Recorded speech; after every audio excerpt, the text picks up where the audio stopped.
Hello అండి. ఈరోజు republic day celebrations జరిగింది కదా.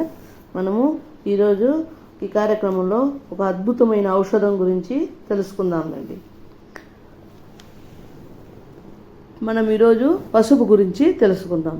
పెళ్ళిళ్ళలో మొదటగా పసుపుని వినాయకుడిగా చేసి పూజిస్తాం. ఏ పూజ అయినా కూడా పసుపు వినాయకుడు ఉంటాడు.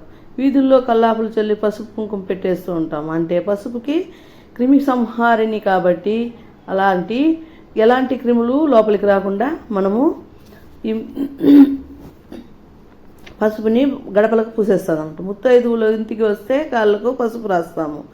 జలుబు అలాంటిది పట్టినప్పుడు వేడి నీళ్ళల్లో పసుపు వేసి ఆవిరి పడతాం. మనం పాలల్లో వేడి పాలల్లో పసుపు వేసుకొని తాగితే కఫం తగ్గుతుంది.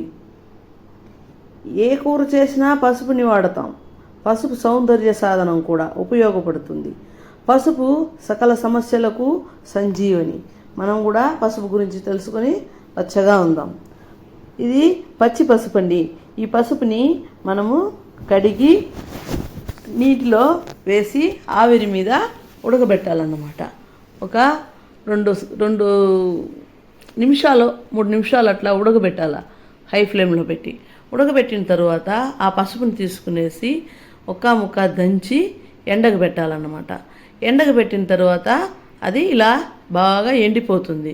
ఆ ఎండిపోయిన దాన్ని తీసుకుని మళ్ళా మిక్సీకి వేసుకోవచ్చు, రోట్లో దంచుకోవచ్చు. ఎవరి అవకాశాన్ని బట్టి వాళ్ళు చేసుకోవచ్చు అన్నమాట.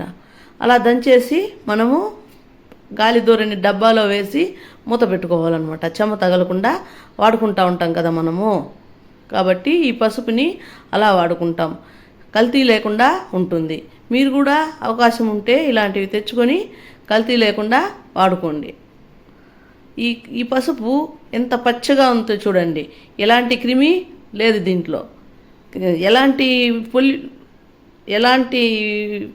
మందులు కలపలేదు. ఫ్రెష్గా ఉంది, చాలా బాగుంటుందండి.